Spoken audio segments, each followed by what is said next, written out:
Hello there, Wipper here, and once again, welcome back to another mod showcase. Today guys, I'm going to be showing you a mod called the Sword Art Online User Interface Mod. Pretty long mod name, I know, but pretty much what this mod does is it completely changes Minecraft's GUI, which is the user interface you see like your hotbar and the menu system and stuff like that, and it makes it resemble the user interface found in a popular Japanese anime series called Sword Art Online. Now, I've personally never seen this series, but I've seen pictures of what the user interface in it looks like, and the mod creator has done a pretty good job of replicating it in Minecraft.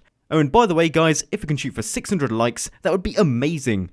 So the first thing you're probably going to notice is that my hotbar, instead of being at the bottom of the screen, is actually on the right side of my screen now, vertically aligned, and it's a bit weird because it's circular instead of square and fitting with the Minecraft blocky theme, but yeah, it's on the right hand side of the screen, and also my health bar, instead of being on top of the hotbar, is now at the top left of my screen in a separate area, and it looks completely different. We've got a level indicator there, and I'm currently level 0. I've also got my health displayed as a number, as well as the actual green bar there, and my username, which I'm logged in as, to the left of that as well. But there's something else that I'm going to start off by showing you, and that is the completely overhauled menu system that this mod does to Minecraft. So if I just press escape now, or open your inventory or anything like that, you get a completely new user interface that pops up here, and I've got loads of circles around me, and you can actually see me as a character there, but now I've got these additional circles around me, and these actually do nothing currently, which is a bit weird. Nothing displays up in these. I thought maybe these were the hotbar slots, but there's more than 9 of them, aren't there? 1, 2, 3, 4, 5, yeah.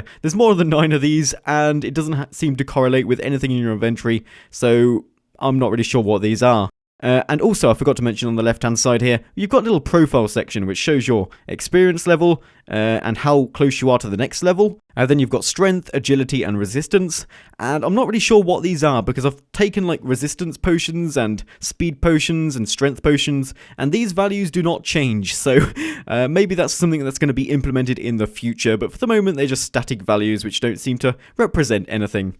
But we're going to start off with this first button here, which is of course the hotbar button and your inventory button, I mean. So if you press on this, you get 3 tabs that appear. We've got equipment, items, and skills. So we're going to start off with equipment. So when you press on equipment, we've got 3 new tabs. We've got weapons, equipped, and accessories. So let's start off with the weapons tab, and here you can actually select any tools from your inventory that you have in your inventory, and also any weapons, and it puts it automatically into the first slot of your hotbar. And this is one of the problems I found with this mod. You can't actually choose different hotbar slots to put items in from this inventory. It just puts the first well, it puts whatever you click here in the first slot of your hotbar, and it just overwrites what's already there. It just swaps them out, really. So if I wanted to have, like I've got currently, where I've got a sword in my first slot, and then I've got a pickaxe in the second, and then an axe in the third, I can't do that using this menu system. I have to actually go and open my normal inventory to rearrange my inventory to how I like it. Because you can see here, if I want to equip a iron shovel, it just automatically replaces my diamond sword with the iron shovel, and I really don't want to be attacking mobs with an iron shovel. I need my diamond sword still, so yeah, that's a little bit of a problem I have with this mod, but you can select whatever you want, really. And stuff like that. But now let's just go back to the other tabs. So we've got next up equipped, and this is your armor. So if you want to equip armor, you go to this equipped menu, and you can see all of the armor that you currently have in your inventory, and I currently have a full set of iron armor in my inventory, as well as a full set of gold armor. And you can see we've got grayed out buttons down the bottom here, which you can't actually select, which is a bit peculiar. And that's another problem I found. If you want to use like lower grade armor, so say you've got diamond armor but you want to equip leather, and you've got both of the sets in your inventory, you can't actually go ahead and select the leather. So if I equip some iron leggings, you can see now I've unlocked the ability to choose a golden chestplate, and I can equip the iron boots and the iron chestplate and the iron helmet there. And for some reason the iron helmet doesn't want to be equipped. It's a bit buggy. Okay. Right, there we go. We've now got the iron helmet equipped, and I can no longer select the chestplate. Oh well, you can see it's quite a buggy mod currently, but hopefully they fix this in the future. But that's how you can actually equip armor, and that's what this tab does. And then finally we've got accessories, and this really should be renamed to like potions, because all it displays is any splash potions or normal potions that you have in your inventory, and then it enables you to select them and then equip them in your hotbar in the next available empty slot. So you can see here, if I wanted to put a splash potion of poison in in my hotbar, I just press it, and it actually appears in the second slot. I thought it was going to appear down here. So again, it seems to overwrite items you already have in your hotbar. There must be some predefined order of items that this mod adheres to. So it always puts weapons in the first slot and potions in the second slot. But now let's move on to the next tab here. So we've got the items tab, and in the items tab you've got all of the blocks in your inventory and any of the utility blocks. So we've got crafting tables, furnaces and enchanting tables are always displayed first in this menu. But again, I've got the same problem. I can't actually choose a specific block out of this inventory to put on my hotbar. So if I wanted to put gravel, I can't click it. And I'm not really sure how you deal with this because I can't choose gravel. It's a bit of a pain. Maybe there's a key you press, page up, page down. Arrows? No, nothing as I can see here. I cannot select the other blocks that I have in my inventory, so that really annoys me. But when you do want to equip these, you just press on it, and then you get the stack appearing in your hotbar, depending on how many you actually have in your inventory. Because I have 64 wool, it puts a whole stack in my hotbar. But now let's go on to the last one here, which is the skills tab. And this is actually really useful. I love this. So you've got sprinting, sneaking, and crafting. Crafting just opens up your normal Minecraft inventory. So if you do want to access your normal inventory screen in the normal way you see it in Minecraft, just press that. The crafting grid appears here. And you can also rearrange your inventory, which has been mutilated. Look at this. My diamond pickaxe is just there for some reason. I started off with there, and it's now there. Oh yeah, of course, it swapped places with the poison. That makes sense. But now let's go back to where I was. So if I go to skills and then press sprinting, what this does is it enables perma sprint. And that means whenever I move, I'm sprinting. I just press W and I'm sprinting automatically. I don't have to double tap it. I don't have to press the sprint key. I'm just always sprinting. But now let's go back to the menu and then choose sneaking. So I'm pressing sneaking now. And now I'm just sneaking all the time. I'm not pressing crouch or anything like that. I'm just permanently sneaking, not pressing the sneak key, and I can just sneak around and not worry about suddenly revealing my location. If you're doing some kind of PvP event or something and you want to keep your name hidden, then this is a nice feature for you, and it means you don't get cramp in your hand from pressing the same key for a long period of time. So yeah, that's a useful feature, and that's what this skills menu does. So now let's move on to the other tabs. So this next one seems to be like a social kind of button. So it has loads of social options here. We've got guild, party and friend. But the problem is all of these options only work if you've got other people on a server that have this mod installed. But I'm presuming that if you had other people on your server using this user interface mod, then you'd be able to add friends and choose them from a list on the left here, and then make a guild, and you can see where their locations are and stuff like that.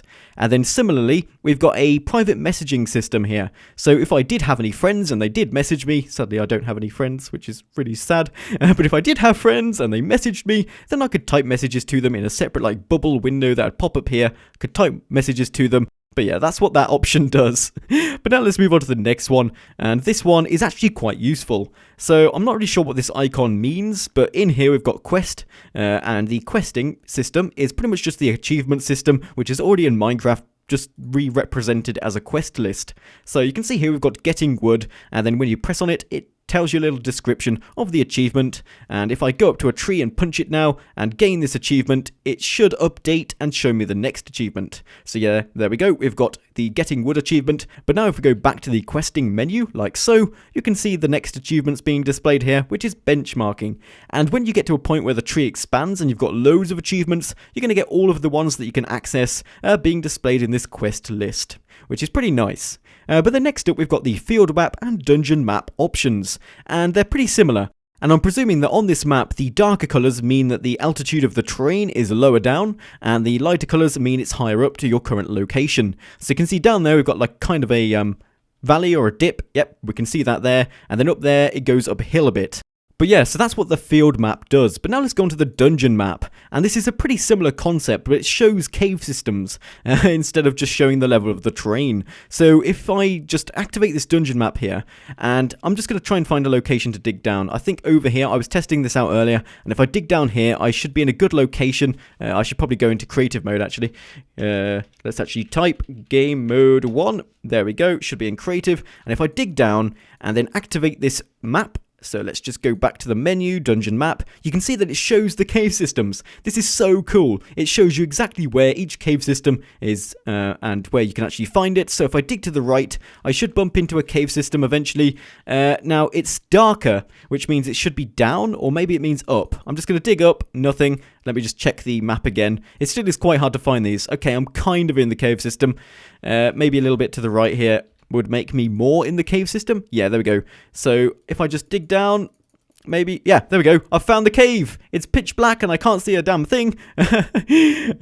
Okay. So yeah, let's just light this place up now. And you can see I'm in a cave system. And if I checked my dungeon map again, here we go. It's down here, isn't it? Dungeon map, you can see it's displaying the cave system. But yeah, the final button here is the options button. So you can see here we've got the options menu tab, we've got the help menu tab, and then we've got the logout button. So this just exits your world and takes you back to the main Minecraft menu.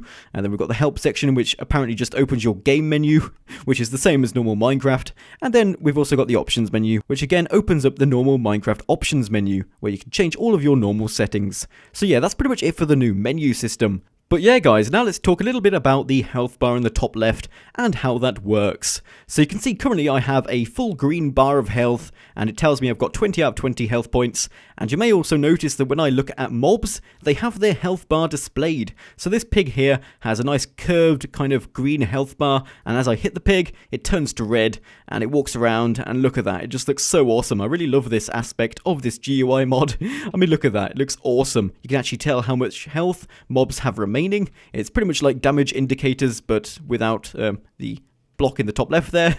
But now let's just go back to looking at the health bar in the top left there. You can see next to my health bar on the right there, I've got a little, like, I don't know, what would you call that? A bone or something, which shows my hunger level. And there's going to be less meat on this bone the more hungry you are, and it's going to change from orange to red when you're really low on hunger and you need to eat something, otherwise you're not going to be able to sprint anymore. And that's how this mod displays hunger. So it's not like a bar, like a hunger bar like you're used to in Minecraft. It's just a little icon that changes colour depending on how hungry you are. But now what I'm going to do is I'm going to poison myself. I know it seems a bit ridiculous, but I'm going to poison myself so I can show you what happens when your health decreases. And you can also see that the potion effect, like icon, appears.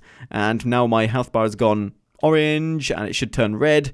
And now it's going really dark red. And now you can see all of my health bar is pretty much depleted. And now I've just got a little red segment remaining. And you may have also noticed, which I was trying to say earlier, that there was a little potion icon that appeared, depending on what potion I have applied to me. So I've also got some other potions in my hotbar. So I'm going to drink this potion of invisibility, and nothing appears. What about this potion of strength? No, nothing appears. Potion of swiftness. It seems to only show the negative effects. So we've got no icons to show what potions I currently have applied to me. Let me just open my inventory again. Oh look, the agility has actually changed. We've got 0.12 now because of my speed potion. Okay, so that's good. These values actually do change. But weirdly, I have strength enabled using a strength potion, and the strength value is still exactly the same. And the resistance, I've tried eating a golden apple and that doesn't change at all either. But yeah, that's pretty much everything I need to show you in this mod. I've shown you what icons appear when you get damaged or when you're hungry, and I've shown you the actual menu system. But yeah guys, thank you for watching. This is the Sword Art Online user interface mod, and if you've enjoyed this mod showcase, please remember to smash that like button and subscribe if you haven't already. And as always, I'll be seeing you next time.